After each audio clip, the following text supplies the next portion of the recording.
السلام علیکم ورحمۃ اللہ وبرکاتہ۔ جی یہ ٹھیک نہیں ہے۔ یہ صحابہ کے جو اقوال ہیں یا ان کے افعال ہیں، آثار ہیں، تب حجت ہوتے ہیں جب رسول اللہ صلی اللہ علیہ وسلم کسی مسئلے میں رسول صلی اللہ علیہ وسلم کی حدیث جو ہے موجود نہ ہو، تو وہاں ان کی رائے کو، ان کے اقوال کو ترجیح دی جائے گی۔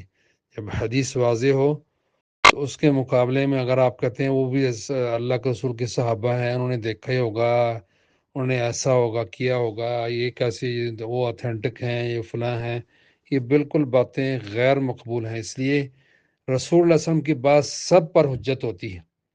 آپ کی بات سب پر حجت ہے، جو آپ نے فرما دیا، آپ نے کیا، وہ حجت ہے۔ صحابی کا جو فعل ہے یا قول جو ہے اس میں سارے احتمال ہو سکتے ہیں، سارے احتمال ہو سکتے ہیں۔ ممکن انہوں نے نہ دیکھا ہو، ممکن انہوں نے اپنا ویسے اجتہاد کیا ہو، ممکن ہے ان سے غلطی ہوگی ہو، ان کو حدیث پہنچی نہ ہو۔ یہ سارے جملہ احتمالات موجود ہیں۔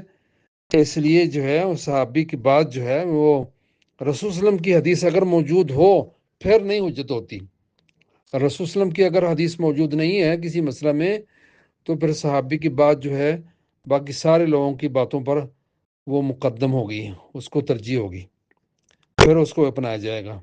باقی وسلم کی جب حدیث آ گئی پھر نہیں، وگرنہ تو صحابہ کے جو اقوال موجود ہیں بہت سارے۔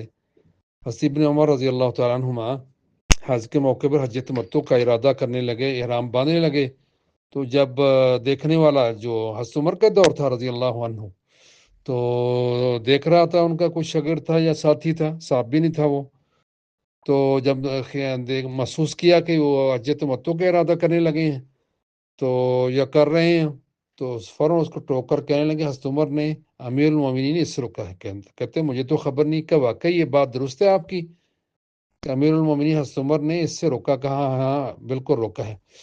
تو کہا پھر تو میں ضرور اس کی مخالفت کروں گا، اس لیے کہ قول ابی یتبع ام قول رسول اللہ علیہ وسلم، کیا میرے باپ کی بات کو مانا جائے گا یا رسول اللہ علیہ وسلم کی بات کو مانا جائے گا؟ جی اس لیے جو ہے وہ صحابی کی بات اگر رسول اللہ کی حدیث کے مقابلے میں پھر اس کی کوئی حیثیت نہیں ہوتی، پھر وہ نہ قابل حجت ہوتی ہے، قابل حجت نہیں ہوتی۔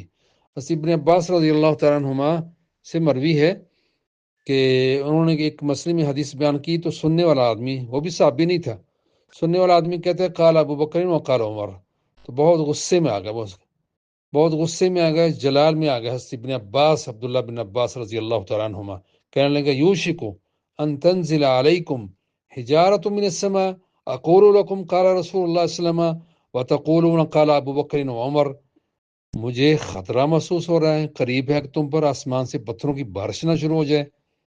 میں تمہیں اللہ کا یہ کہہ رہا ہوں، اللہ کے رسول نے فرمایا، اس کے مقابلے میں تم یہ کہتے ہو ابو بکر عمر نے کہا ہے۔ تو یہ جو ہے بات جو ہے، یہ ساری چیزیں باتیں، یہ ساری باتیں جو ہے اس طرح کے اور بھی اقوال صحابہ سے مروی ہیں، یہ اس بات کی دلیل ہے صحابی کی بات اس وقت لی جائے گی کہ حجت ہوگی جب رسول اللہ کی حدیث نہ ہو۔ جب رسول اللہ کی حدیث ہو، رسول اللہ کی رسول اللہ وسلم تو معصوم ہیں، آپ کی ہر بات وہی ہے، کیا صحابی کے ہر صحابی کی ہر بات وہی ہوتی ہے؟ وہ سارے احتمال وہاں موجود ہوتے ہیں، ان سے غلطی بھی ہو سکتی ہے، ان کا اجتہاد بھی ہو سکتا ہے، ان کا استدلال مفہوم جو انہوں نے حدیث سے لیا وہ غلط بھی ہو سکتا ہے، یہ سارے احتمالات موجود ہیں۔ اس لیے رسول اللہ کی حجت کے، رسول اللہ کی حدیث کی موجودگی میں اس کی صحابی کی بات جو ہے حجت نہیں ہے۔ السلام علیکم ورحمۃ اللہ وبرکاتہ۔